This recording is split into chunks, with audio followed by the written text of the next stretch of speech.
Исәміз Сайдар абый, ниһаят сіз біздің студияда қонақта. Енді бұл тапшыруны төшірер үшін біз хәтта енді Уфаларға барып, сіздің белән күрешмәкче идек. Менә, дождались дип әйтәләр, урысча әйтим әле.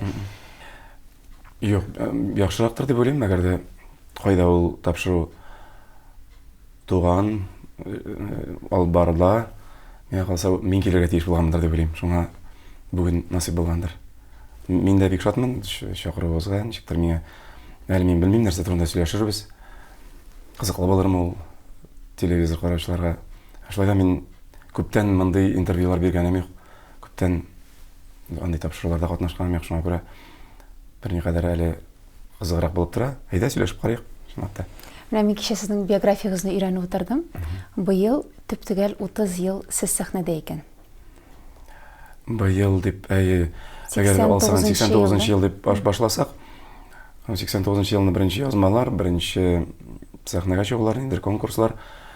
Ныклап мин 90 елның январь айыннан эшли башладым. Инде төркем белән бергә зур-зур концертлар куя башладым. Әлбәттә, сез армиядан кайткач, Чулпан колхозында шофер булып та эшләгәнсез. Әлбәттә, кайту белән кайдадыр эшләргә кирәк иде.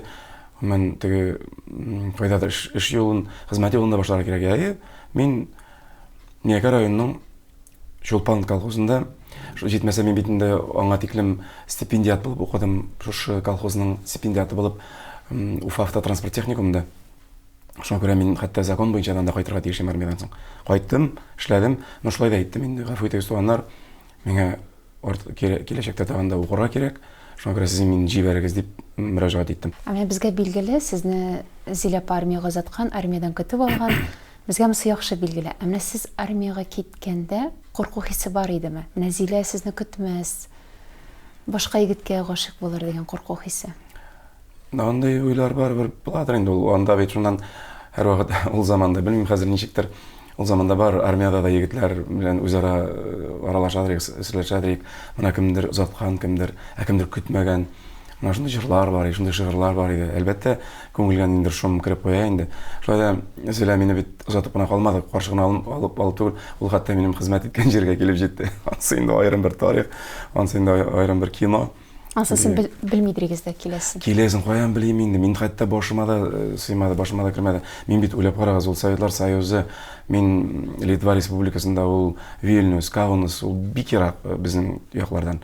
Мин башыма да кирип тә чыкмады, кайчандыр Зилә дә бит уйлап карасаң, авыл кызы, менә шулай бөтен юлларны үтер дә Литвага килеп җитәр, һәм берничә күрешер өчен генә. Анда бит чыгырга ярамый, күрешеп булмый. Исәнме саумый, без инде чыгып кайдадыр шул чәйшеп кирдек, шуны хәтерлим. Тагын килеп күрештек. Һәм ул кире кайтып китте. Ул присяга вакытында килгән иде ул. Һәм ул анда әле танышып, андагы бер офицерлар, яшь кенә бер пар инде шулар белән танышкан, сөйләшеп, алар да кунып яшәп торды инде. Ул лейтенант әле булса килеп, мин хәтерлим ул лейтенантның миңа килүен. Кто такой здесь Галимов? Дип миңа әйтә бер лейтенант, старший лейтенант. Әйтәм, я Галимов. Әйдә ди, чакырып алды да бу. Аерым отеге ачыктан ачык бит нитергә дә ярамый. Ул элеге армия, ул бик не иде. Ярак та безнең гаскәрләрдә микән бик строго иде, сүздә юк. Куянда. Без аена бер хат язып, аена бер хат алсак, кемнәндер ул зур бәхет иде. Һәм ул хат язырга вакыт юк иде. Без язадырык, төннәрен язадырык, качып язадырык. Җибәрә идек, ул хатларны барып җиткән, кире көтүләрен. Бер хат менә бер атна, бер ике атна дигәндә бара, бер ике атна монда килә. Менә бер ай эчендә менә без әлеге вакытның кая вакыт әйтәбез тизлеген. Әлеге вакытның тизлеге шулай кеше шылтырата да, әле язып җибәрә дә җавап ала. Шунда шул ук секундта әлеге без ай эчендә безнең хат барып җиткәнче күпме хәлләр үзгәргән мөмкин. Әле ул хат килеп җиткәнче күпме вакыйгалар булырга мөмкин. Без шуның белән бәхетле идек. Мин шуны беләм. Әле булса Зилә безнең хатларны кайдадыр саклаган, аны миңа язган, минем аңа язган. Беләсезме ул нинди хатлар? Мин кая хатларны ачып укыйсым килә, икенче яктан әле укыйм һаманда. Күп нәрсәләр анда миңа үземә дә кызыклы. Нинди халәттә булганмын, нинди кичерешләр, нинди уйлар, нинди нинди простой булганмын дип тә куясың инде. Нинди нинди деловой булганмын, нинди юллар үткәнмен дип тә уйлап куярга булыр иде. Шул хатларны Зилә шулай минем хатларын һәм үзенең хатларын бер заман күрсәткән иде. Менә мин аларны әле булса саклыйм бит. Менә шундый хәлләр. Бернинди шалтыратышу мөмкинлеге юк иде ул вакытта. Юк диярлек, юк. Шулай да теге увольнениега чыккан вакытта, мына мин соңгы ярты елны, соңгы елны битендә Калвария дигән Польша границасы белән бер шәһәрдән хәтерлим, полктан чыгасың да, арыгына җыелып барып, теге переговорный пунктка барасың. Но анда да заказ бирергә кирәк. Ул кеше белеп торырга кирәк, тиеш синең. Ул кеше монда Уфада килергә тиеш заказ. Моны күз алдына китерәсеңме? Хәзер шуларны яшьләргә сөйләсәң, алар көләчәкләр рәхәтләнеп утырып. Но ул тормыш иде. Ул безнең язмыш иде. Без көтүп утыра идек. Мына хәзер мына Галимов такая-то кабина. Ул инде бар иде, авылларга да шулай шылтырата идек. Элегрәк укыган вакытта. Ә монда армияда инде монсы бөтенләй кадерле. Ул бәлки берничә айга бер тапкыр була торган хәл иде. Ә менә туган йорттан чыгып киткәч, тәүге йортыгыз, тәүге фатирыгыз хәтерегездәме? Йортта түгел, фатирда түгел инде. Әлбәттә ул теге башкача әйткәндә дөем ятак, татарча әйткәндә тулай торак, а вообще общежитие, общага. Хәтерегездә генә түгел, нык хәтердә, нык уелып калган мизгелләрнең берсе бу тормышта. Мин 8нче класстан чыгып киттем. Ул бит әле 15 яшьлек, 14-15 яшьлек малай булып чыгып киттем авылдан. Еракка киттем. Уйлап карасаң, Уфа һәм Кәркәле арасы 220 чакрым, 222 чакрым. Һәм Уфада мине беркем дә көтмәй иде. Беркем дә юк иде. Күз алдына китерәсезме? Менә минем якын дустымның гына туганнары бар иде. Дема дигән иде. Менә теге Казанда Дербышки, Уфада Дема. Шунда берничә атнага бер тапкыр каягыт барып килгән чаклар бар иде. Общежитиенең бүлмәсе. Бүлмә буш. Бүлмәдә 4 кровать та 2 тумбочка. Стөл хәтерләмим. Менә шунда без яшь тормыш алып киттек. Ә менә бүген уялып искә алырдай ул вакытта хәлләр булдымы? Уялып искә алырдай.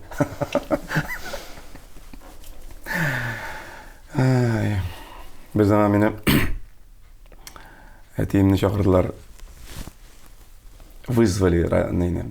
Әтине. Бу инде уже минем 3нче курс. 3нче курс бит үзегез. Бу 1нче курс түгел, бу 2нчедә түгел, бу 4нчедә түгел. 3нче курс иң шундый ниндирәк тә. Хәзер инде син үзең үз урыныңны тапкансың, үз дәрәҗәңне беләсең.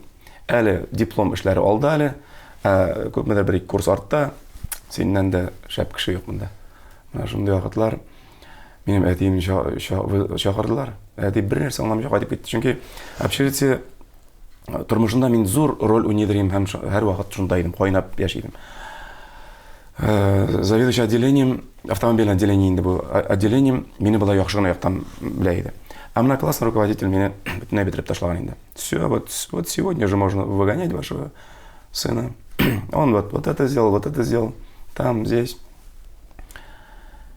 В таком интересном состоянии попался даже в общежитии. Дебеткен. В общем, классный руководитель бетереп ташлаган. Заведующий отделением более-менее булай. Ничего булай, тегләй булай. Ну, есть инде, ну, булай в целом ничего. А общежитиега потом соңнан әти килгәндә, общежитиеда мине мактап бетерә алмыйлар ди. Миннән дә әйбәт кеше юк, миннән дә шәп җегет юк. Шуңа күрә әти бер нәрсә аңламыйча кайтып китте инде улым ди. Син менә бу шулай да улым әйтмә инде ди. Йөзгә кызыл китермәyin дигән формада. Йөзгә кызыл китермәyin дигән общежитие ансы алдарак минем уялган бер бу тормышта бер вакытым булды уялган һәм шул хәтле йөрәккә үтеп кергән бер момент булды. Мизгел булды, ул да булса бала чакта. Нинди булгандыр инде. Менә мин әле булса хәтерлим, бала чакта менә үземне белә белгәннән бирле ни өчендер менә шул утка тартыладыр мин. Ут, шырпы, сигарет дип әйтмим. Сигаретны да әзрәк дип карадык, конечно, күрше малайлар белән. Ну, миңа ошамады. Техникумда шулай ук беренче курста барса тарталар, барса тарткач мин дә тартып карадым. Но миңа ошамады, Аллаһка шөкер. Һәм мин тәмәке тартучы кеше булмадым. Һәм әлхәмдүлилләh, әлдә шул мине үткәнмеләр. Но теге утка тартылу дигәннән без күрше малай Рәдиф белән ул бер класс алданрак иде. Без Рәдиф белән бер заман ике малай аларның теге абзар башларына мендек җәен. Шилле. Менә шулай икәү мендек тә былай гына менмәгәнбез, кулга шырпы тотып менгәнбез. Әле булса күз алдында шушы шырпыны мына кабыздык та монда пишен катыш салам. Шул саламга шушы яктылык төшә. Менә безгә нык кызык инде бу. Теге шырпының, утның яктысы төшә саламга һәм нык кызык булып төшә инде бу ни булып. Нинди баш булырга тиеш уйлап кара. Ничек біз анда менгенбіз, ничек біз исән калганбыз, шуны мен әле булса аңламыйм. Чөнки мен әле булса хәтерлим, менә шул мин сызган шырпы, Рәдиф сызган шырпы бер заман гөлт итеп кабынып китте. Кабынып китте. Ничек киткәнбез, ничек исән кал. Мин шуны хәтерлим, Рәдиф белән без Шишмә буена йөгереп төшеп киттек. Качтык. Ә монда дөрләп абзар яна. Пожар бүтән авылда. Бу минем психология шундый зур йогынты ясаган мизгелләрнең берсе ул гомерлеккә калачак, гомерлеккә. Чөнки без төшеп киттек, без инде уйлыйбыз, шулай качкач без качабыз бу нидән, бу афаттан, бу позордан, бу пожардан качабыз дип чаптык. Шуннан бер заман районнан пожар машиналары килеп, целый бер тарих авылда, Кәркәле авылында, минем күрше йортта шундый страшный пожар. Ничек яралы ул күчеп китмәгән башка өйләргә, башка ничектер сүндергәннәр, күршеләр, пожарный машиналар. Шуннан бер заман елга буеннан тотып безнең икебезне апайттылар, икебезне. Монда участковый милиция уже шундагы хәлләр, менә безне ике преступникны апайттылар. Миңа 6 яшь иде. Әле ул мәктәпкә укырга төшмәгән. Шуннан шулай без апкырдылар. Әле булса хәтерлим. Шунда яра участковый, яра тегесе, яра монсы, яра милиционерлар, пожарниклар. Ну, иң кыены, иң йөрәккә кадалганы шул булды. Минем әнием шулай карады да миңа. Эй, улым, шул тиклем йөземә кызыллык китердең бит дип әйтте. Бу монсы ни хәли? Минем өчен авыр хәли. Шунда мин аңладым. Ничек булай булды соң? Нишләп шулай эшләдем соң мин дип. Ну, шулай булу кирәк тә булгандыр инде, аны шунда үтерә кирәк булгандыр. Чөнки алдагы бүтән тормышымда мин шушы нене хәлне кабатламаска тырыштым. Алдагы бүтән тормышымда менә ул вакытта 6 яшь тулмас булса, әле инде 50-дән арткан менә бит гомер буе шушы сүзләрне башка ишетергә язмасын дип тәяшәдем. Менә шул хәтле әни аны әйтте. Ул бит усал дип әйтмәде. Ну, әни минем укытучы, ул әйтсә әйтә белә. Йөрәккә җиткерелер итеп әйтте. Ну, шулай булган инде, чөнки үзенең йөрәгенә җиткән. Улан шундый дип әйтте. Һәм мин шуннан шулай куелып төштем дә, үземнең нәрсә эшләгәнне шунда аңладым. Чөнки мин аларның йөзенә кызыллык китердем. Авылда күз алдына китерәс. Авылда синең балаң кемнеңдер абзарын яндырсын әле. Моннан да позор бит инде буйлап карасаң, позор. Яра үзеңнең абзарны яндырсаң дигәндәй. Менә нинди ни булгандыр, ни өчен мин шул хәтле. Шуннан тагын бер нәрсә минем исем аклым китә әле булса, безне соңган Рәдиф белән район үзәгенә допроска бардылар. Миңа 6 яшь, Рәдифкә 7 яшь, 2 баланы районның нәрсә шул милиция бүлеге булды микән, нәрсә микән, әле булса хәтерлим.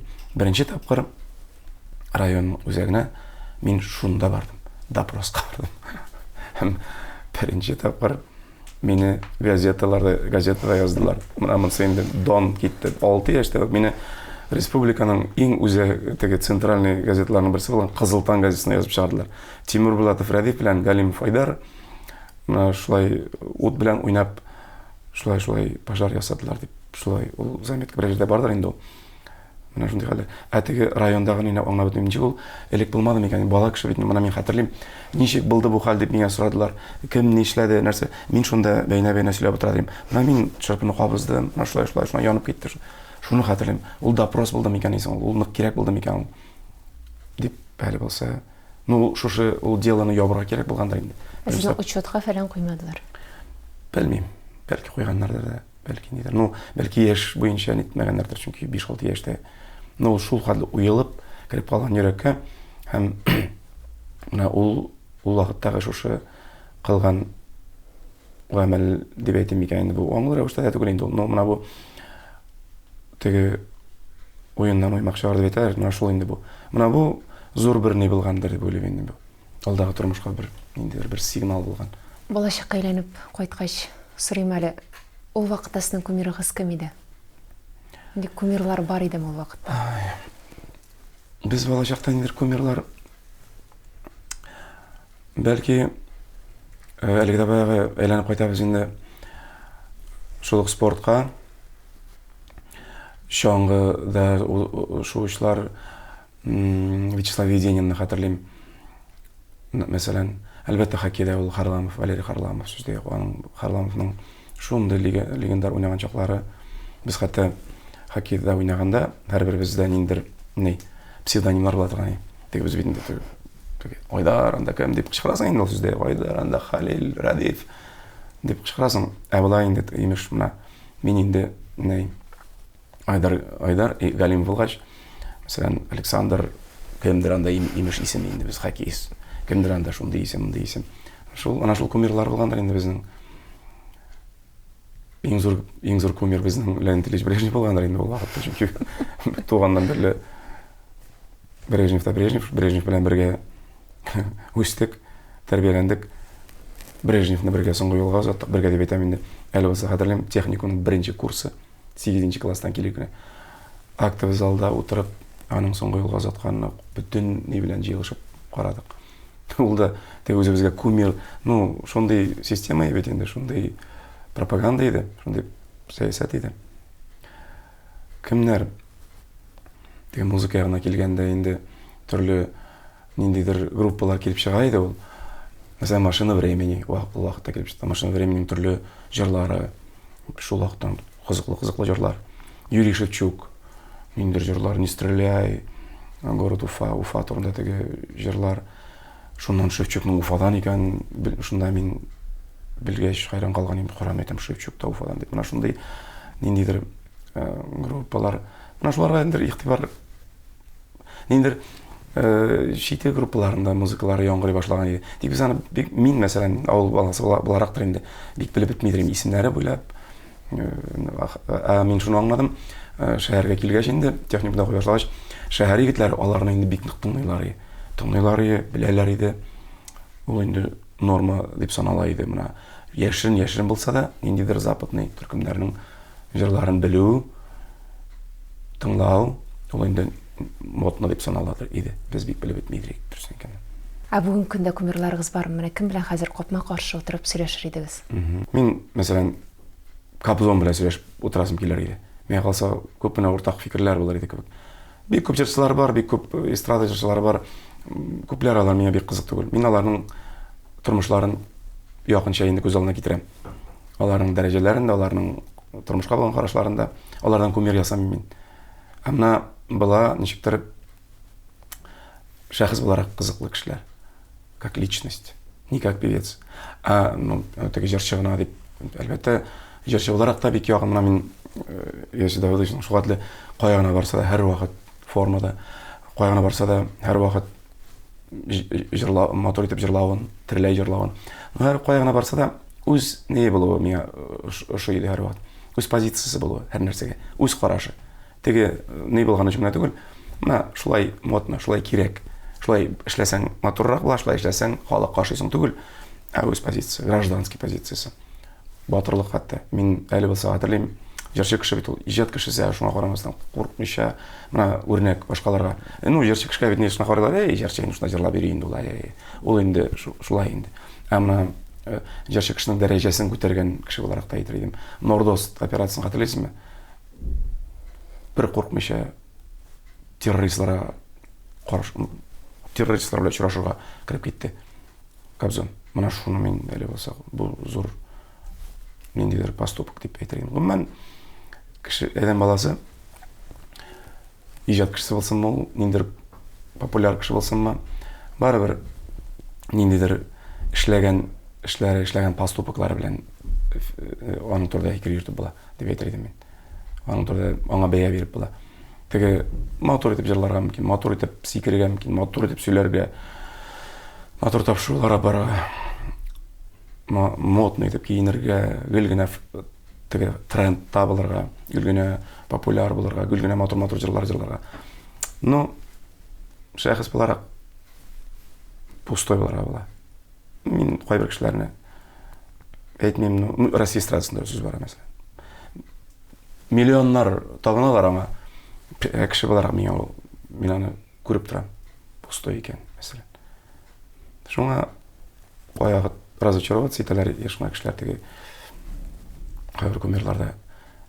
Мин җавап бирә алдым микән? Әлбәттә, мин тапшыру беткәннән соң хәтергә төшер, менә шу кеше турында сөйләгәндә шәп буласы булган икән. Ярар инде, кем күңелгә килде, шуны әйттем. Ярар, кемгәдер бәлки шоп та бетмәс, ишесең. Мин һәр вакыт әйттем, миңа иҗаты да, тормыш юлы да Хулия Иглесиасның якын булды. испан жарчысы бар. Мин нәрсә белән бәхетлемен? Бу тормышта теге пластинкалар буенча гына түгел, телевидение буенча гына түгел, китаплар буенча гына түгел. Мин аның турында аның китабын укыган кеше. Мин аны тереләй концертында була алдым. Испанияда булганда, Испаниянең шундый җәйге киче стадион һәм исем акылым китте. Хулио Иглесиасның һәрбер җырына стадион кушылып җырлый. Нинди бәхетле кеше ул. Нинди бәхетле җырчы ул. Менә синең җырларың ашлау. Бит синең бөтен җырларыңны белмиләр, бөтен җырларыңа кушылмыйлар. Ә монда стадион синең яныңда кушылып җырлап тору, ул моның өчен яшәргә мөмкин чынлыкта. Ради этого стоит жить дип уйладым шунда. Шуннан бала чакта дип бая әйткәнем бит. Та женщина, которая поет дигән ни хәтердә. Кинофильм. Алла Борисовна Пугачева. Нинди генә булмасын Пугачева, но она легенда. Она легенда. Әлбәттә, София Ротару легенда. Пугачева легенда. Татар җырчыларына кирип китсәң инде шулай күпләр турында әйтер идем. Әлбәттә, беренче чиратта Фәрида Бакудашева, Әлфия Павзалова, Илһам Абишакиров. Сүздә юк. Мин инде монда теге кабатланган күп булмасын. Мин күңелемдә булганнарны әйтәм. Фәрида Сөләйманова һәм башкаларына. Мин каягыт шулай фамилияләрне әйтмәскә кирәктер дип уйлыйм, чөнки моны кемнедер әйтерсең дә кемнедер әйтмәй каларсың. Бүген миннән турыдан-туры эфирда радиода сорадылар. Кайсы яшьләрне сез яратасыз, кайсы яшьләрне беләсез дип. Беренчедән әйтәм, барысын да белеп бетмим, исемнәрен яңлышырмын дип. Икенчедән әйтәм, берәрсен әйтермен дә, берәрсен әйтмей калырмын. Күңелләренә кыен булыр шуңа дип бер исемне әйтмәдем. Но легендаларны әйтмичә булдыра алмыйм. Хәзер инде гаилә темасына бераз күчик. Менә сезнең тормыш иптәшегез ул һәрвакыт пәрдә артында кала. Сез кызларның Инстаграмында да бик күренмәй ул. Бу үзенең теләгеме, әллә инде шундый позициясеме менә? Мин уйлыйм, бу аның үзенең халаты, үзенең характеры, үзенең көчлелеге, үзенең сабырлыгы, үзенең телисез икән, хәтта менә бу очракта бөеклеге дип әйтер идем, чөнки Зилә шундый ул әле үзен генә түгел, ул әле гаиләне дә нитә пәрдә артында калдыра торды. Чөнки гаилә ул гаилә. Барысын да гаиләгә кертеп бара кирәкми дип уйлыйм. Барысын да ишекне ачып бөтен дөньяга күрсәтергә бик дөрес түгел икәнен дип уйлыйм. Мин дә шулай дип уйлыйм. Нишлисең, син публикада кеше, син турында белергә тырышалар, кирәген кирәкмәгәндә күрергә тырышалар. Гаепләп тә булмый. Чөнки бу синең, әгәр син шул юлны сайлагансың икән, гафу ит, ризалашырга туры килә. Тормыш сынауларсыз булмый әлбәттә. Сезнең гаилә алдында Аллаһ Тәгалә куйган сынау. Сүздә юк. Беренчедән мин үзем ягыннан әйтим әле, Ходай Тәгалә мехрибанлы булды һәрвакыт. Әнием дә әйтә, Аллаһка шөкер. Нишлисең дә олы яшь, олы буыннар, картәниләр, картәтиләр. Картәти дигәннән бер картәтим сугыштан яраланып кайтты. Аның тәрбиясен күреп үстем, Аллаһка шөкер, бер картәтим бөтенләй хәбәрсез югалды һәм без аны таба алмадык әлегә тиклем.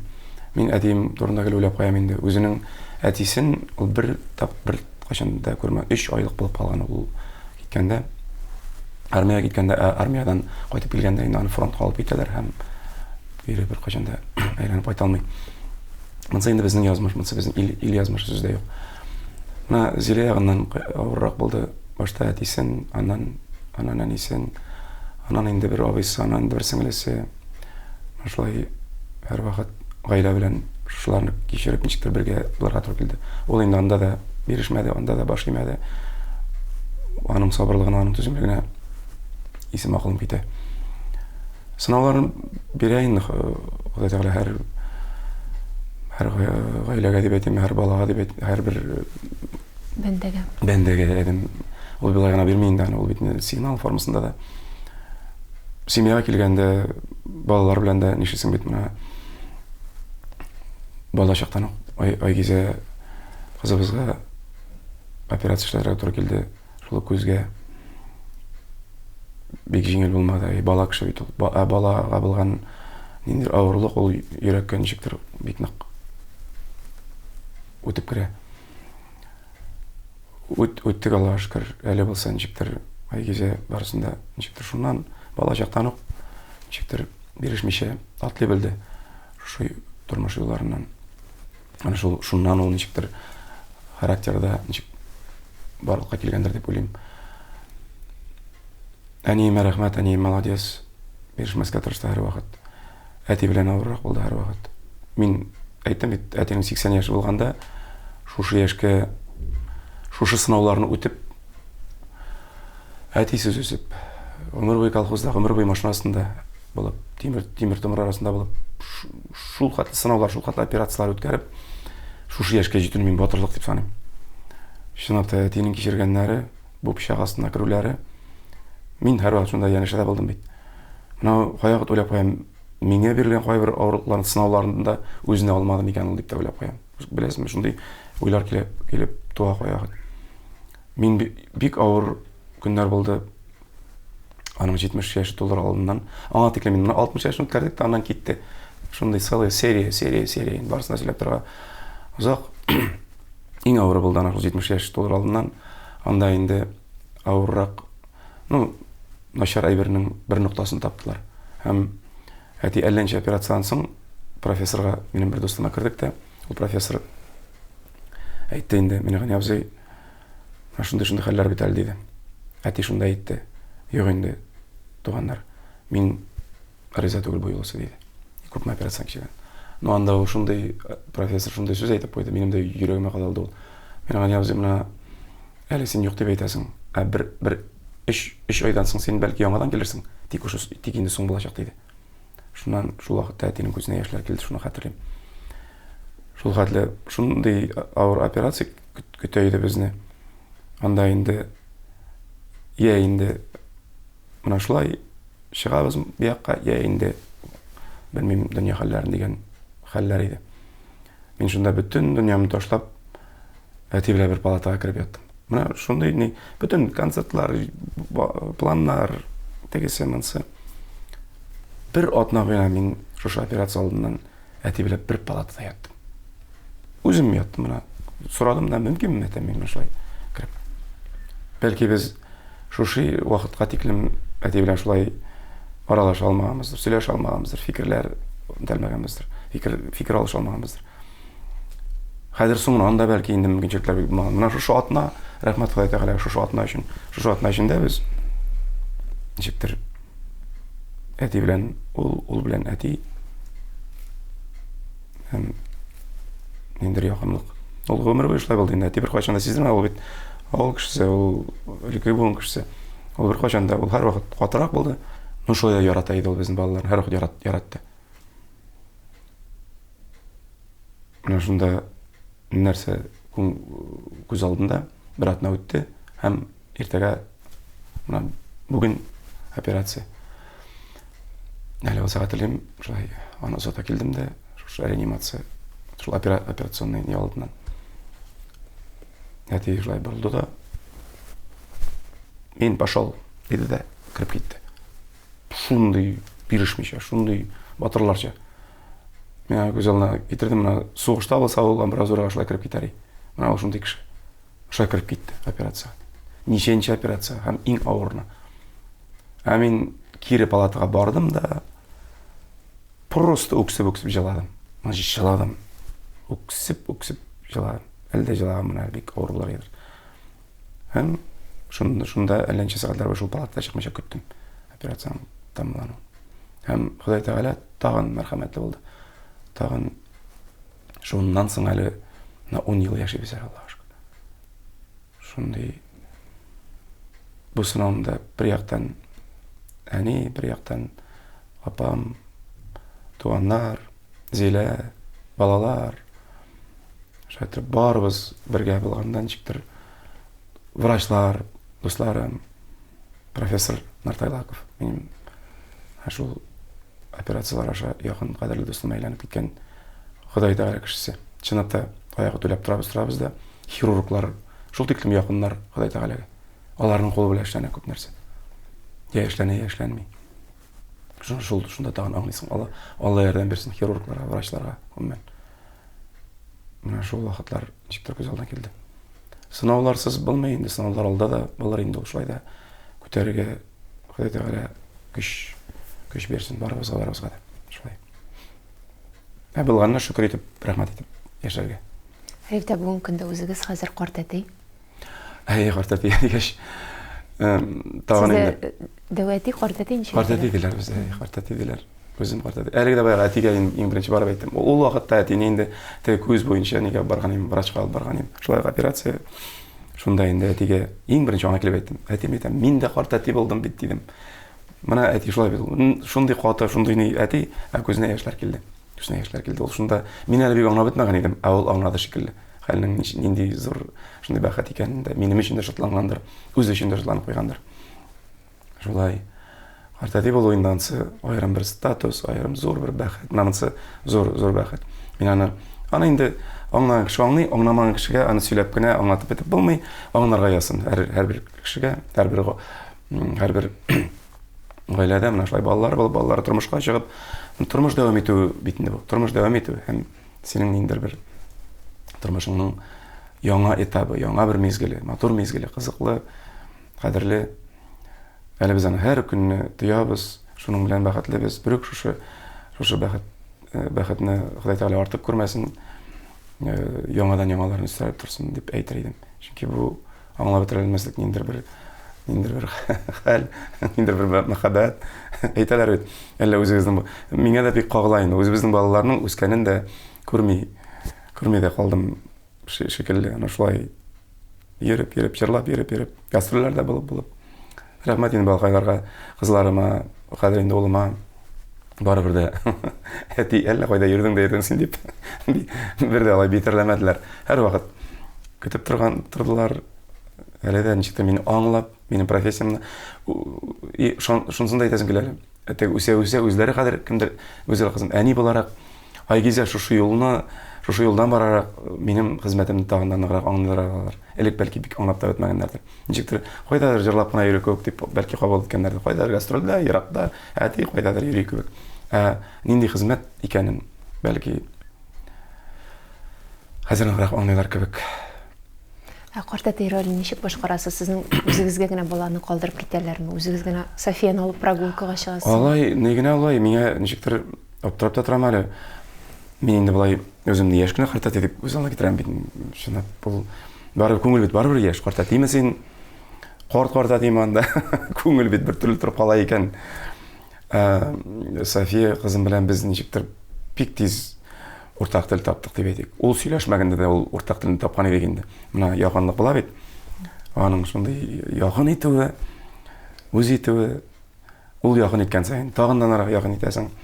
Миннән болай яхшы гына карт әти чыгып килә ул дип әйтәсем килә. Чөнки алай бала тагын бер нәрсә бар.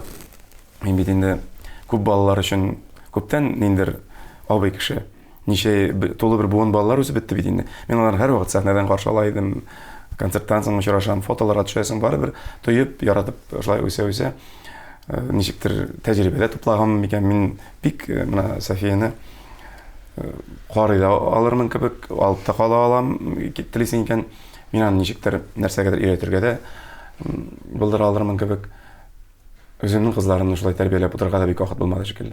Әле дә инде кызганчы каршы менә язмыш бит, яшьләр бер җирдә бик яшисе килә, якынрак, бик ешрак күрешәсе килә.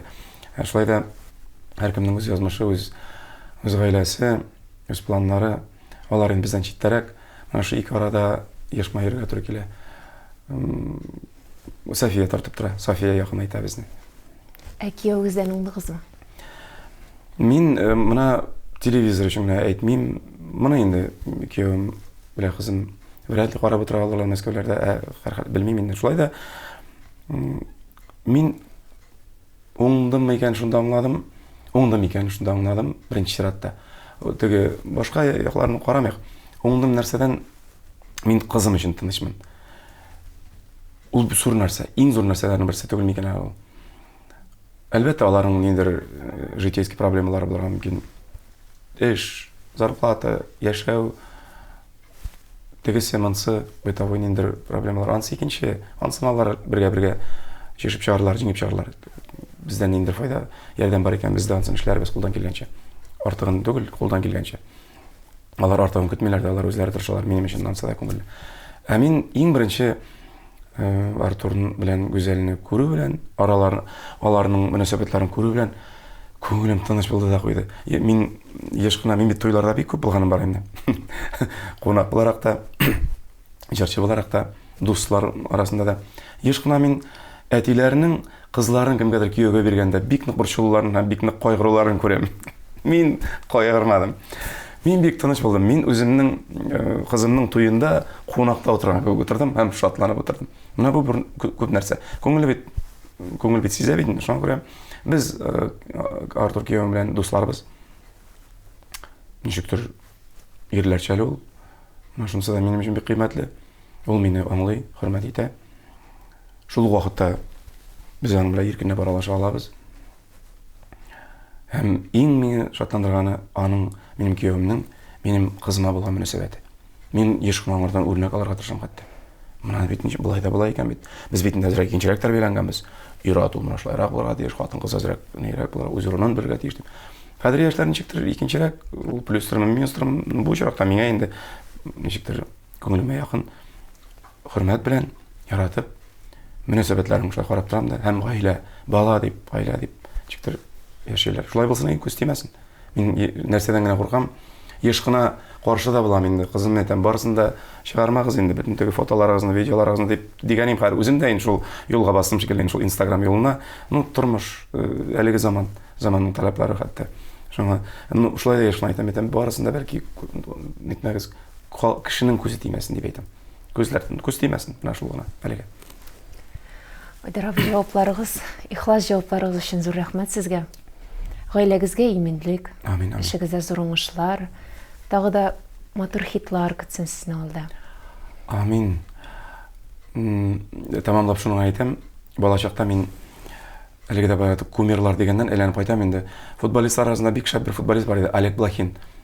Динамо Киев, аны күпләр белер. Олег Блохинның бер нәй бар иде, китап формасында бер брошюра бар. Гол, который я не забил дип атала иде ул. Ул һәр вакыт омтыла иде. Күпме голлар кертте ул, барыбер ниндер иң яхшы, иң матур, иң кирәк бер гол әле алда көтеп тора кебек иде. Шуңа күрә мин дә ниндер иң матур концертларда, чынлап ниндер хитлар, ниндер яңа проектлар алда көтеп торган кебек һәм шуңа омтылырга әле минем көчем бар, Аллаһка шөкер. Менә шуңа мин шуның белән бәхетлемен. Айдар абый, киләсе очрашуларга кадәр тагы да шу студияда җылы әңгәмәләр көтсен безне. Алла бирсә, рәхмәт чакыруыгызга, рәхмәт кызыклы сорауларыгызга, рәхмәт мине кайдадыр алып кайттыгызга, ниндер хәлләргә, ниндер вакыйгаларга, балачакка, яшьлеккә. Менә шундый аралашуга вакыт кирәк шул. Шундый сораулар кирәк. Телевизор караучыларга мин нәрсә әйтәсем килә.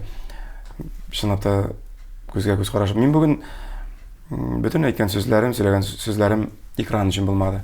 Алар йөрәктән булды. Экран өчен, әгәр дә экран өчен икән, димәк ул сезнең өчен. Мин һәрберегезнең күзенә карап әйткән кебек әйттем бу сүзләрне, бу җавапларны.